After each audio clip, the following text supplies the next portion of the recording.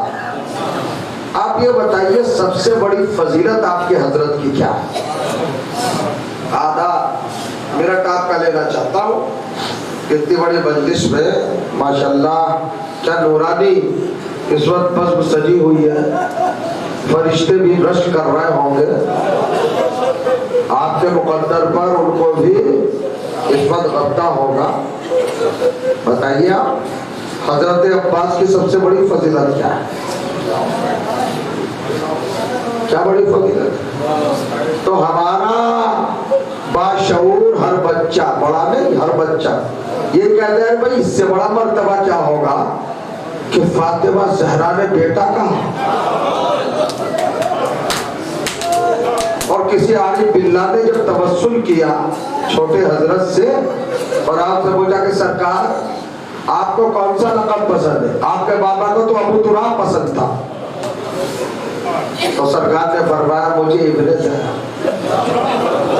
زہرا کا بیٹا ہونا میرے لیے سب سے بڑا فخر کا علمدار ہونا. کا علمدار تو بہت ہوئے، افضل الشہداء کا وہ تو میرے دادا بھی تھے حمزہ.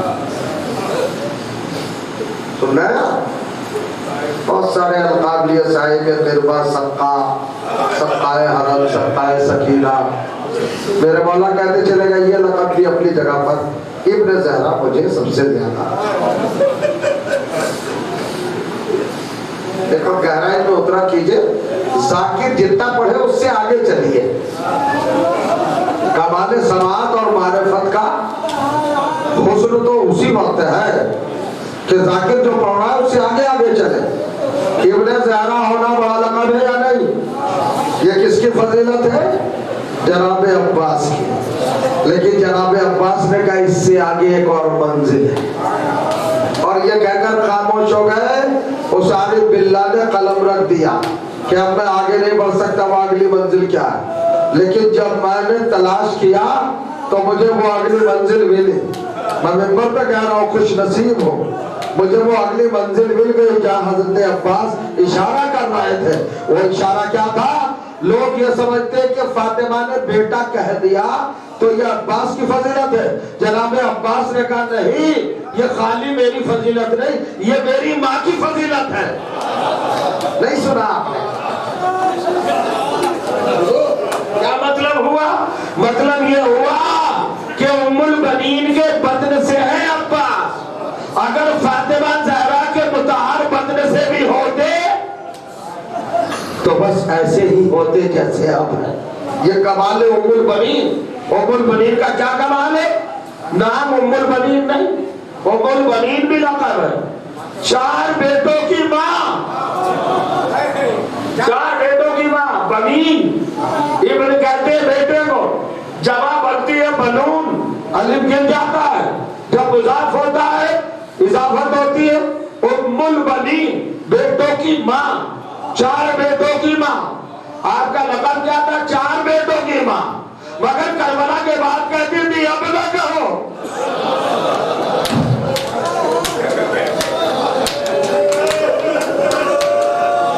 ماشاءاللہ جزاک اللہ. آپ کی آواز میں بولے. اصل نام کیا ہے شہزادی کا؟ فاطمہ کلابیہ، شیروں والے خاندان کی فاطمہ.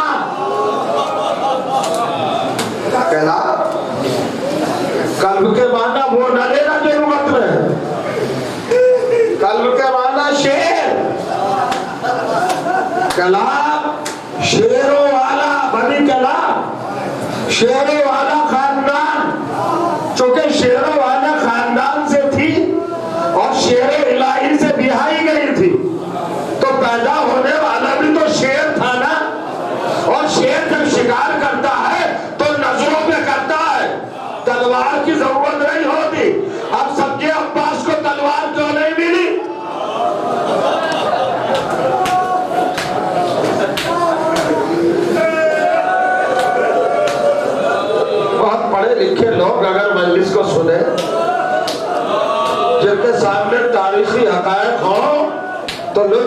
والا ہو جائے، مگر ہماری ذمہ داری دوہری ہے، بتانا بھی پڑتا ہے اور زیادہ تک پہنچانا بھی پڑتا ہے۔ غور کریے گا، عجیب منزل ہے، شیروں کے خاندان کی بیٹی جب حرم مرتضوی میں آئی، شریک حیات علی، کیا مرتبہ آئی دلہن بن کر، تو روایت کہتی ہے کہ جیسے ڈیوڑی پر پہنچی تو محمل سے اتری اور ڈیوڑی پر سر رکھ دیا سجدے میں، سجدہ شکر کرنے کے بعد اٹھی، اٹھنے کے بعد کہا میرے سرتاج میرے مولا، کہا عمر بنی کیا بات ہے فاطمہ کلامیا، کہ یہ بتائیے بنت رسول کا مزار مقدس کدھر ہے؟ فاطمہ زہرا کی قبر مطہر، مولا نے اشارہ کیا، وہ جناب ام البنین نے انگلی سے زیارت پڑھی اشارہ کر کے، اور بتاؤ کا شہزادے آپ کے بابا کی قسم میں آپ کی برابری کا جذبہ لے کے نہیں آئی ہوں، میں آپ کے بچوں کی خادمہ بن کے آئی ہوں۔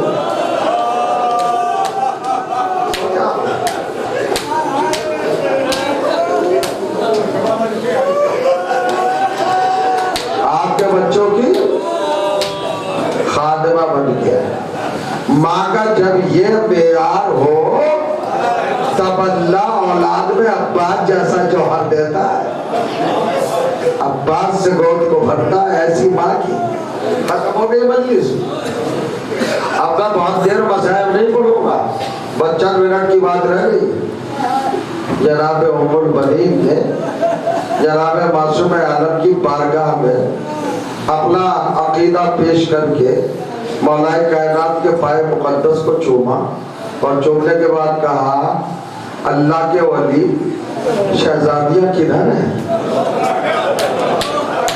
ثانیہ زہرا، زینب کبریٰ، زینب صغریٰ کدھر ہے؟ ام کلثوم، شہزادیاں نبی زادیاں علی کی نور نظر بیٹیاں کہاں ہیں؟ کدھر ہے؟ مولا نے اشارہ کیا اس حجرے میں، سن کر برداشت کر لے گیا۔ جناب ام البنین نے اپنا ماننا سنبھالا اور حجرے کی طرف چلی۔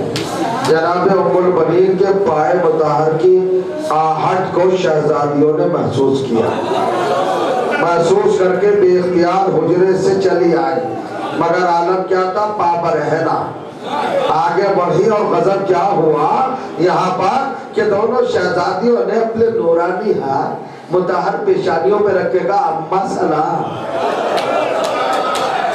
کیا سن رہے ہیں آپ بھائی؟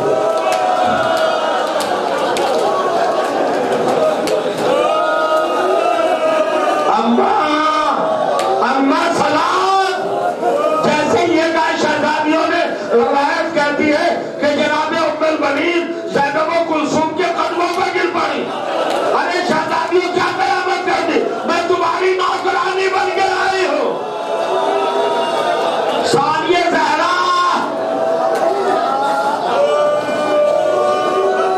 زینب تم ثانیہ زہرا ہو، اے مسرد نشین پا فاطمہ، مجھے ماں کہہ رہی ہو،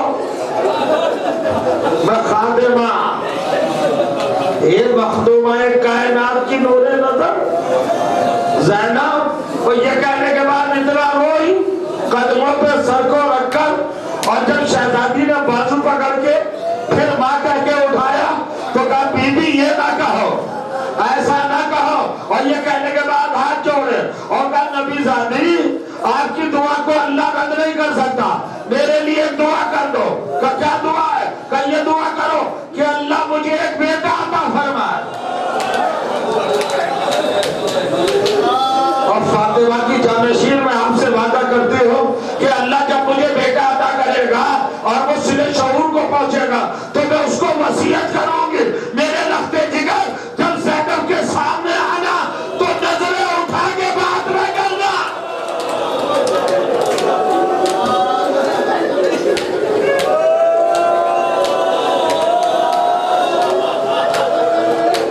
ایک وصیت، ثانیہ زہرا رونے میں بھی تکلف فرما رہے ہیں، آپ کو مقصد تخلیق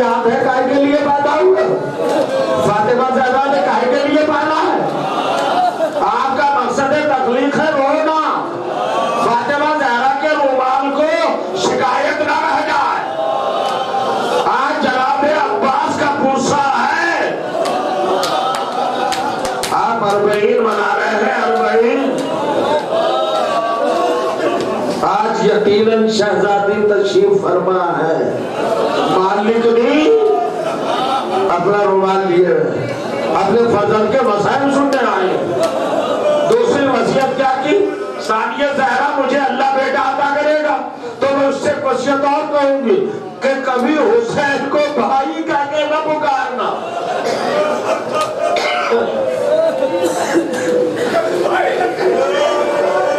ثانیہ زہرا کو شہزادی کہنا، حسین کو آقا کہنا.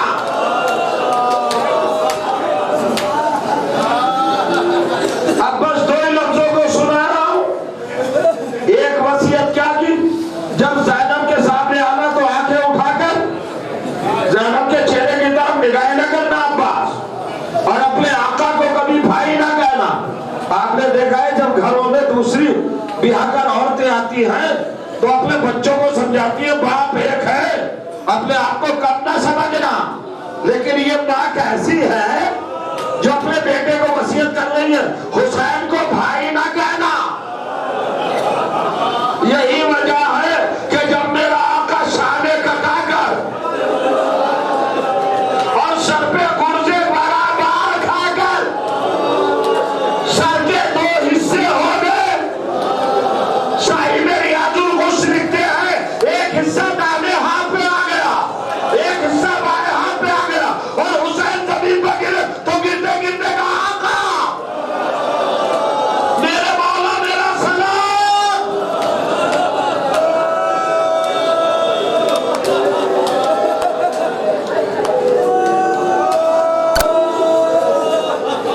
حسین کمر پکڑ کے چلے آئے عباس کی لاش پر. آنے کے بعد سر کو اٹھایا اپنے زانوں پہ رکھا. حضرت عباس نے محسوس کیا زانو امامت فرق کا بالا، یہ سر غلاموں کی جگہ نہیں ہے. اپنے قدموں میں سر رکھے حسین نے دہن پر دہن رکھ دیا. میرے بھئیہ